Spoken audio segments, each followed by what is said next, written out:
नमस्कार, मैं हूं गुलशन कुमार झा। रिपब्लिक इंडिया पे आपका स्वागत है। महाराष्ट्र में जब से महाविकास अघाड़ी सरकार गिरी है, तब से शरद पवार, एनसीपी और उनके सहयोगियों में खलीबली मची हुई है। दरअसल महाराष्ट्र में विपक्ष के पास अब कुछ असल मुद्दे बचे ही नहीं है। इस कारण वो ऊल जलूल के मुद्दे लाकर सरकार को घेरने की पूरी कोशिश करती है, लेकिन हकीकत में ऐसा होता नहीं है। आज हम जिस खबर का विश्लेषण करेंगे उसमें सबसे पहले शरद पवार को जान से मारने की धमकी दी जाती है और ये कॉल बिहार से किया जाता है।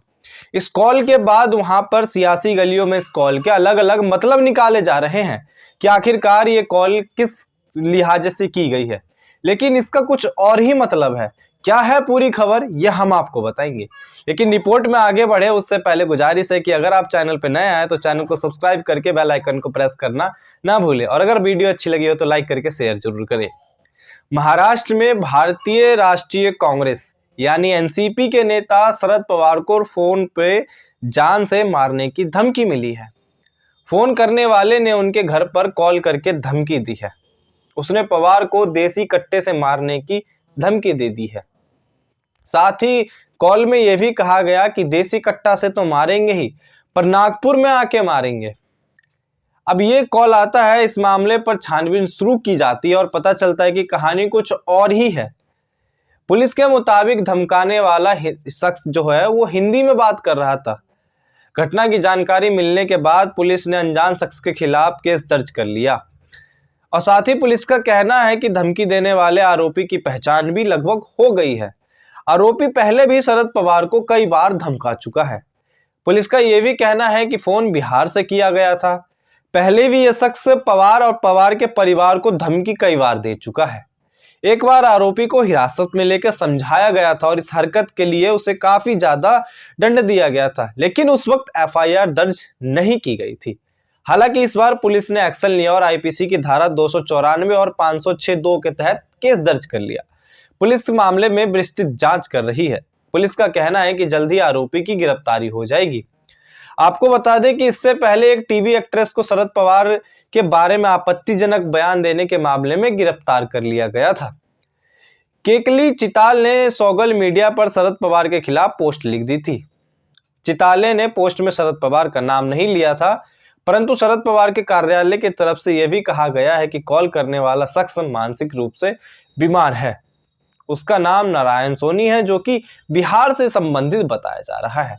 अब इस कॉल के बाद महाराष्ट्र में सियासी गलियों में इसके अलग अलग मतलब निकाले जा रहे हैं, लेकिन हकीकत में इसका कुछ अलग ही मतलब निकलता है। आइए समझेंगे इसको, पर दूसरी खबर की तरफ चलते हैं। महाराष्ट्र में छत्रपति शिवाजी महाराज के ऊपर विवादित टिप्पणी का मामला शांत होने का नाम ही नहीं ले रहा है। अब भगत सिंह कोश्यारी के खिलाफ लोग तो विरोध मार्च कर ही रहे हैं, लेकिन अब एनसीपी और उद्धव बाला साहब ठाकरे और कांग्रेस ने मंगलवार को पुणे बंद बुलाया था और इस बंद में भाजपा के प्रवक्ता सिद्धांशु त्रिवेदी के खिलाफ भी कार्रवाई की मांग की गई है। भाजपा सांसद और शिवाजी के वंशज उदय नारायण भोसले भी पुणे बंद के दौरान प्रदर्शन में शामिल हुए। राज्यसभा में भी राज्यपाल कोश्यारी के हटाने की मांग लगातार की जा रही है। प्रदर्शन के दौरान उन्होंने मांग को दोहराया और कहा कि भाजपा को प्रवक्ता जो त्रिवेदी जी है उनके खिलाफ कार्रवाई करनी चाहिए। उन्होंने कहा कि सभी को यह समझना चाहिए कि छत्रपति शिवाजी 350 सालों से हमारे साथ नहीं है, लेकिन उनके लिए यह प्यार कैसा है। दूसरे समुदाय के लोगों ने भी विरोध मार्च में हिस्सा लिया। मुझे लगता है कि यह दुर्भाग्य है कि आज हमें सार्वजनिक रूप से कहना पड़ रहा है कि लोगों के लिए अपना पूरा जीवन कुर्बान करने वाले शिवाजी के सम्मान की बात आए तो हमें डट के लड़ना चाहिए, जबकि महाराष्ट्र में ऐसा कुछ हो ही नहीं रहा है। औसले ने कहा कि उन्होंने पहले ही अपना मत साफ कर दिया है और उन्हें उम्मीद है कि भाजपा त्रिवेदी के खिलाफ जैसे नुपुर शर्मा मामले में नुपुर शर्मा के ऊपर कार्रवाई की गई थी, उसी तहत इसके त्रिवेदी के खिलाफ भी कार्रवाई की जाएगी। और ये मांग केवल पुणे का नहीं है बल्कि पूरे महाराष्ट्र का है। महाराष्ट्र के कई इलाकों में नेता जो भाजपा के भी हैं और जो शिवाजी को पसंद करते हैं वो राज्यपाल को हटाने की मांग कर चुके हैं।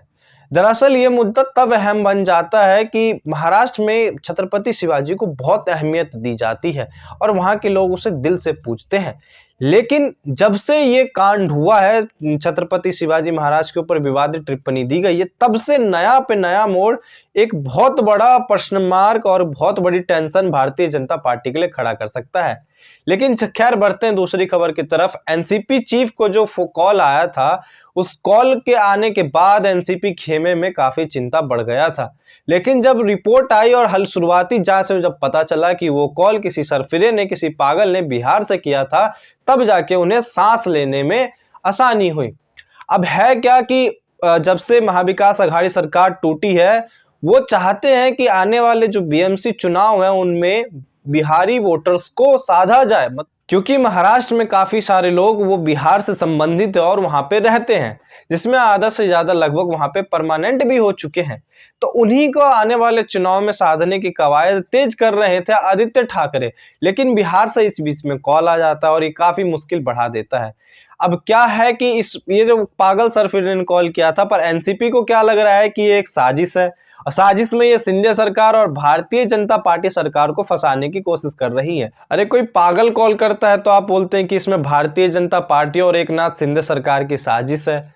अरे भाई, महाराष्ट्र में किसी को भी कुछ नहीं हुआ है, और आपके पास कुछ असल मुद्दे बचे ही नहीं है विपक्ष के पास, वो पूरी कोशिश करती है कि फालतू के मुद्दे उठाकर सरकार को घेरा जाए, लेकिन हकीकत में उनके साथ पलट हो जाता है। अब भारतीय जनता पार्टी इस मुद्दे को सिरे से नकार रही है कि हमने ऐसा कुछ नहीं किया है, जबकि एनसीपी इस पे अड़ी हुई है कि नहीं, भारतीय जनता पार्टी और एकनाथ शिंदे सरकार की ही साजिश है कि महाराष्ट्र में विपक्ष उनके सामने टिके ही नहीं। अब इस सियासी क्रम को समझते हैं। सबसे पहले जब महाराष्ट्र में सत्ता का परिवर्तन हुआ तो संजय राउत का जेल जाना, फिर बहुत सारे जो महाविकास अघाड़ी सरकार में नेता थे उनके खिलाफ पुलिस केस दर्ज होना, इन सबको लग रहा है कि ये काफी अच्छे थे अपने सरकार में, इन्होंने कोई गलत काम नहीं किया, और शिंदे सरकार आते ही इनसे ऊपर झूठा केस लगा रही है और झूठा केस के तहत इन्हें जेल में डलवाने की पूरी कोशिश कर रही है।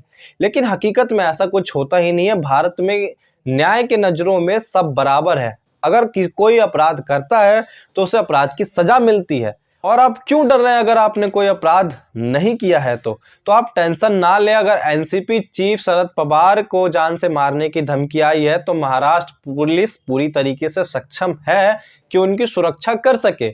उन्हें किसी भी प्रकार का आंच उनके ऊपर नहीं आएगा। लेकिन फालतू के मुद्दे लाकर आप शिंदे सरकार को घेरने की पूरी कोशिश करते हैं, लेकिन असल में आपसे कुछ ऐसा होता नहीं है। शिंदे सरकार हर मोड़ पे आपको पटखनी देने में कामयाब हो जाती है। दरअसल उद्धव ठाकरे हर बार एक नया राग अलापते हैं कि शिंदे सरकार ने उनके खिलाफ ये कार्रवाई की है और ये कार्रवाई की है, लेकिन हकीकत में ऐसा कुछ होता ही नहीं है, और इसके बाद शिंदे सरकार को हर मोड़ पे पटखनी कहानी पड़ जाती है। खैर, महाराष्ट्र में सियासी राजनीति में ये चलता रहता है, और अच्छी खबरों के लिए और सभी खबरों के लिए आप हमारे चैनल को सब्सक्राइब करें। मिलते हैं अगली किसी बड़े वीडियो में बड़ी खबर के साथ। तब तक के लिए धन्यवाद।